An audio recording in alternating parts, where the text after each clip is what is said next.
Julgamento do Marco Civil da Internet foi marcado por declarações como "muito me honra fazer parte dessa corte", dita por Dias Toffoli. Mas o ministro queria mais e, com os olhos marejados, oficializou a censura no Brasil. Vamos chamar a nossa repórter Berenice Leite, que traz os detalhes da sessão no STF. Fux tinha razão. Debaixo da toga bate o coração de um homem. Berenice Leite, boa tarde, bem-vinda. Obrigada, Tawane. Boa tarde para você, para todo mundo que nos assiste. Um dia triste, né? Nada a comemorar, pelo menos aqueles que defendem a liberdade de expressão. Mas olha, o ministro Dias Toffoli de fato se emocionou após o resultado do julgamento, placar de 8-3, foram mais de 10 sessões realizadas nesse julgamento que responsabiliza, dá mais responsabilidade para as plataformas na questão dos conteúdos postados por terceiros. Mas o que dizer de Dias Toffoli, né? Um ministro que batalhou tanto nesses últimos anos, desde que ele foi ofendido com aquela reportagem que falava, intitulada "Amigo do meu pai". Desde então, essa batalha contra as fake news, o conteúdo e o discurso de ódio foi travado. E agora sim, ele ficou emocionado. A gente tem o trecho e a gente vai rever essa situação agora. E digo, senhor presidente, que muito me honra fazer parte dessa corte.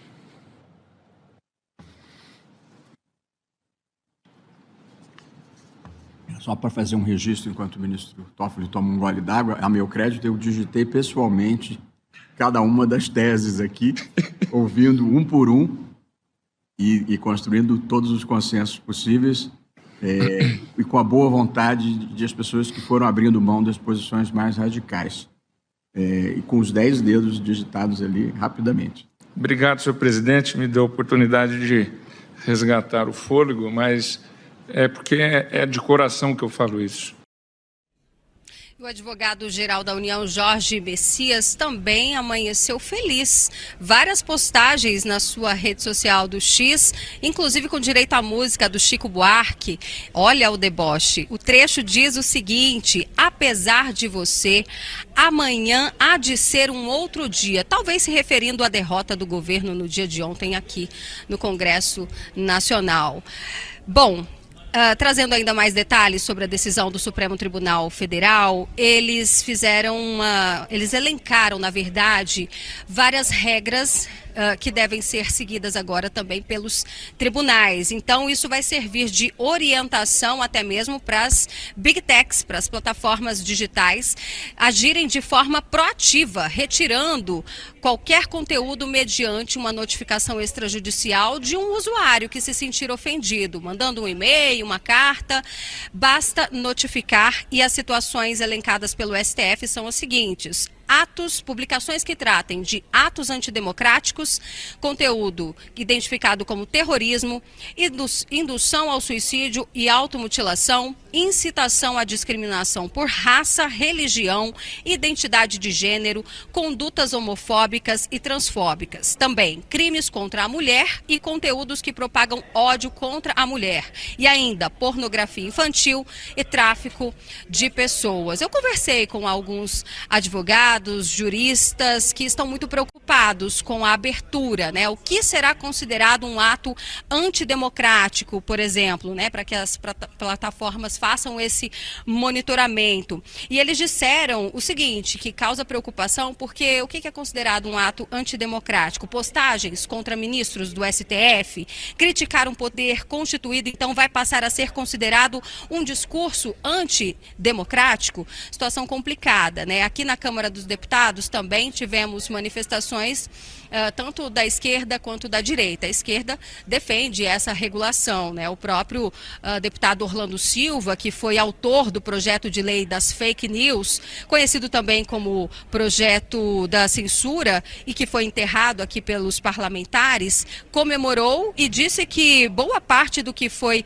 elencado ali na tese do STF, eles retiraram do projeto de lei dele. Já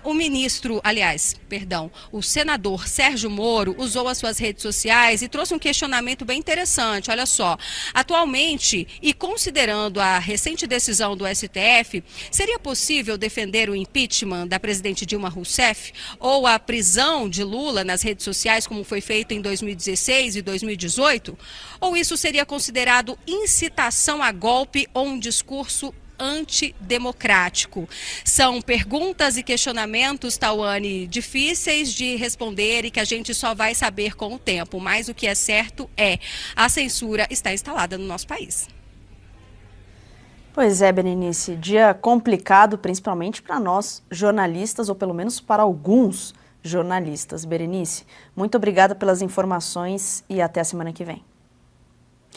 Bom, agora a gente vai acionar a nossa dupla de comentaristas de hoje, que já está aqui no nosso telão. Jornalista Jorge Serrão, seja bem-vindo, boa tarde. Saudações, Tauane, saudações, minha querida Fabiana Barroso. Vamos lá! O negócio agora é dar uma de Mané Garrincha, já que aqui é a terra do Mané, sejamos então Mané Garrincha, para dar drible na censura, que ela tá aí. Fabi Barroso, que entende de leis, vamos falar contigo também, Fabi, boa tarde. Boa tarde, Tauane, boa tarde, meu amigo Serrão, e a todos aqui da audiência da Revista Oeste. E vamos deixar, já que é para ser Mané, sejamos por completo, sejamos capial, né, capiais aí, e também vamos continuar sendo cafonas e bastante tradicionais nos nossos valores, para irritar bastante esse pessoal aí que parece querer nos calar. Jorge Serrão, vou começar com você agora, jornalista Jorge Serrão. Quero saber do seu comentário, principalmente com o choro do Dias Toffoli. E a Berenice, ela levantou um ponto importante. Dias Toffoli ganhou o apelido de amigo do amigo de meu pai. Né? Então, e também foi o mesmo Dias Toffoli que perdoou aí 8,5 bilhões de reais em multas, né, que seriam aplicadas ao Odebrecht. Tem que se emocionar mesmo, né, Serrão? Sim, e vale analisar as duas situações, tanto o choro de José Dias Toffoli, quanto a felicitação do advogado-geral da União, Jorge Messias.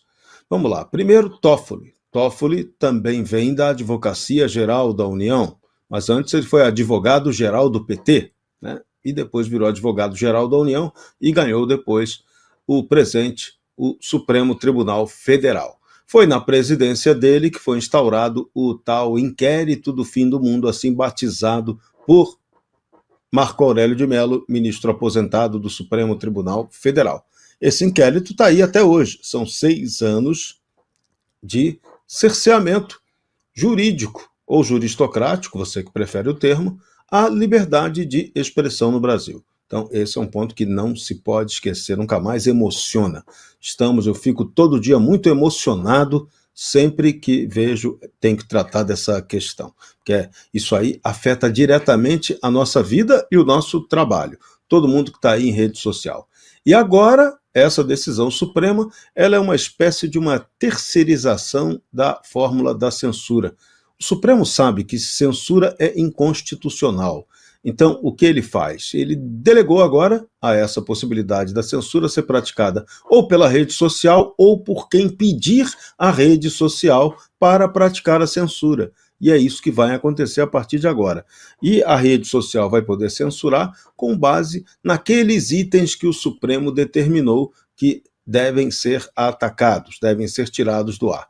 O principal deles é o subjetivíssimo ataque ao sistema democrático, ao Estado democrático de direito, que inclusive faz parte de um regramento estúpido, aprovado pelo parlamento brasileiro, sancionado também de maneira estúpida pela falta de assessoria jurídica que teve o presidente Jair Bolsonaro em seu governo. E agora esse regulamento é usado para condenar todo mundo no 8 de janeiro e vai, daqui a 45 dias, também condenar o presidente Jair Bolsonaro e outros que estão próximos dele naquele processo. Então, isso aí é censura na veia. Mas a censura poderá agora ser feita por reclamação. Se alguém reclamar e mandar tirar do ar e a rede não tirar, pode haver um outro problema posterior a isso. E a grande dúvida que ainda falta ser esclarecida na decisão suprema.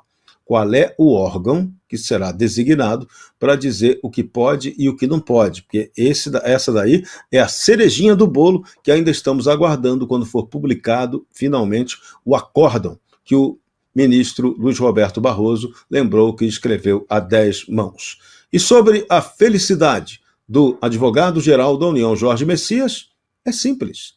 Ele é o provável futuro ministro do Supremo Tribunal Federal se o presidente Luiz Roberto Barroso confirmar a sua intenção de se aposentar antecipadamente, talvez até esse ano, depois de deixar a presidência do Supremo em setembro, a vaga ao Supremo será indicada por Lula com o nome de Jorge Messias. Então, a Advocacia Geral da União terá 4 nomes no Supremo. Já tem lá Gilmar Mendes, já tem lá José Dias Toffoli, já tem lá André Mendonça e poderá ter também o Jorge Messias. 4-0 para a AGU, que se torna aí uma espécie também de advocacia suprema.